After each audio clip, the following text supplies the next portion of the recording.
네, 여러분 안녕하세요. 오늘도 목요일 저희 라방 시작했습니다. 오늘 저희 라방에는 신세계로의 이경아 변호사 함께 했습니다. 안녕하세요. 이경아 변호사입니다. 네, 엄청 밝은 목소리로 경쾌하게 시작을 하는데요. 오늘 디저트는 뭔가요? 라고 하셨는데 저희가 엄청 많은 디저트를 시켰습니다. 이렇게 많은 디저트를 시킨 이유는 저희 이경아 변호사가 지난번 라방 때 다 먹었었죠. 근데 두 조각밖에 먹지 않았어요. 우리 라방 변호사 중에 순삭한 1호 변호사. 네, 그래서 오늘은 이제 여러 가지 종류로 이제 준비를 했는데요. 한번 골라볼까요? 네. 저는 네. 소금빵부터. 소금빵. 네.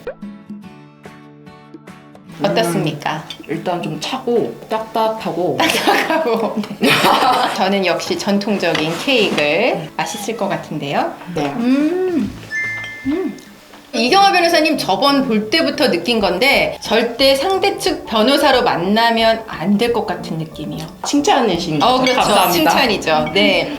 이경아 변호사가 약간 서면도 약간 공격적으로 쓰고. 맞습니다. 재판 진행도 약간 공격적으로. 네. 그리고 여러분 요 사진은 제가 조이 처음 데리고 왔을 때 2개월 때 애기 했던 때 사진입니다. 아빠가 엄마랑 이혼하신다고 하는데 경제적 지원을 아예 안 해서 힘들게 하겠다 이러는데 이미 과거에 아빠가 엄마나 자식들에게 술 마시고 이제 폭력을 많이 행사하셨는데 어떻게든 위자료를 뭐든 챙길 수 없을까요? 아빠는 연금도 받고 경제적 어려움이 전혀 없어요. 아버지께서 받으시는 연금 같은 것도 위자료 청구하는 별도로 재산분할 대상에 포함이 되거든요. 그래서 아버지 명의로 돼 있는 축적해 두신 자산이 있으실 테니까 그 내역을 확보해서 재산분할로 받으시면 좀 경제적으로 괜찮아지시지 않을까 싶습니다. 아무래도 위자료는 사실 인정받을 수 있는 상한선이 통상적인 경우에는 3천만 원 내외라서요. 재산분할이 좀 더 중요해 보입니다. 아버지가 과거에 했던 폭력이나 이런 부분에 대해서 증거를 확보를 하셨는지 모르겠어요. 증거를 확보하셨다라고 하면은 이제 재산분할도 받으실 수 있고 위자료도 받으실 수 있거든요. 그래서 지금 같은 경우는 일단 증거를 확보하시고 어머니랑 상의하셔서 진행하시면 좋을 것 같아요. 이혼소장을 받았는데 상대 측 변호사 수가 4명이었습니다. 와. 그중 2명은 로펌 홈페이지에 조회되지 않았습니다. 상대방 담당 변호사 숫자에 겁먹지 않아도 될까요? 저도 그만큼 변호사 선임하는 게 좋을까요? 라고 하셨는데 이거는 사실은 상관이 없고요. 우리도 그렇게 따지면 23명 뭐 다 23명 다 넣을 수 있는 다 거죠. 넣을 수 있는 거죠. 게다가 2명은 로펌 홈페이지에 조회되지 않는다라고 하는 거는 이제 새로 들어온 변호사일 가능성이 이제 높다는 거죠.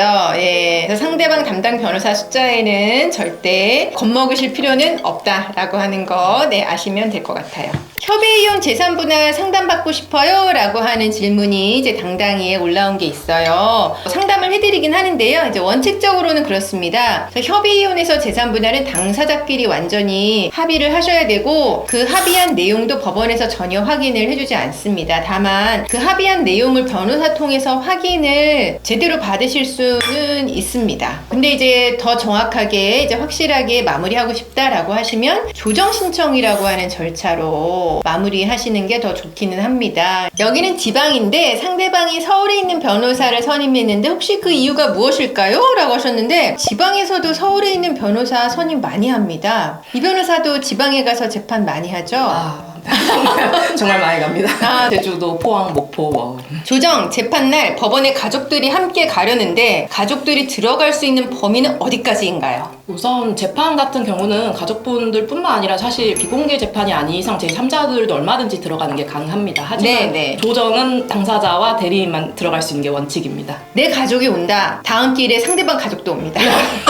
네, 이제 가족들이 다 법정에 들어간다. 그러면 이제 난리가 나는 거죠.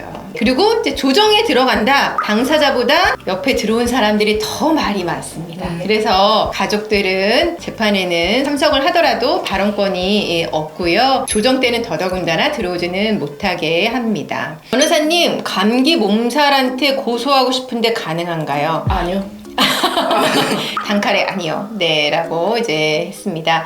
최근에 가장 많은 이혼 사유가 어떤 게 있으신가요? 일단 제가 담당한 사건 중에 가장 많다고 느껴진 거는 가정 방치, 방임, 양육을 전혀 분담하지 않는 거. 그리고 이제 두 번째는 생활비 문제. 협의 이혼까지 포함을 하면은 성격 차이나 경제적인 이유로 인한 이혼이 많기는 하고요. 재판상 이혼 사유는 한 제가 생각했을 때는 30-40%는 부정행위, 30%는 가정폭력, 이제 나머지는 이제 기타 등등인 것 같은 생각이 듭니다. 당당히 나온 질문인데요. 이혼할 때 아파트 분양권 시세 기준은? 이라고 했어요. 아파트 시가는 사실심 변론 종결시라고 해서 재판 끝나는 시점에 뭐 KB 시세 이렇게 하게 되는데, 사실 분양받은 가격을 원하시는 게 아니고 프리미엄이 붙었을 때 그 가격이 반영이 되기를 원하시는 거잖아요. 프리미엄이 실제로 시세로 형성이 돼가지고 어떤 객관적인 자료가 있으면 그거에 의하지만, 그게 없을 때에는 분양권을 감정 신청하게 됩니다. 그래서 감평사가 감정평가를 해서 가격을 정하게 되는데요. 감평사가 감정평가를 할 때는 주변의 시세를 많이 이제 참고로 하기 때문에 분양가보다는 프리미엄이 이제 붙은 가격으로 될 가능성이 이제 많습니다. 3년 미만 결혼 생활 중 청약 아파트 당첨돼서 계약금을 제가 납부했는데 이혼하면서 그 아파트를 상대방이 팔았습니다.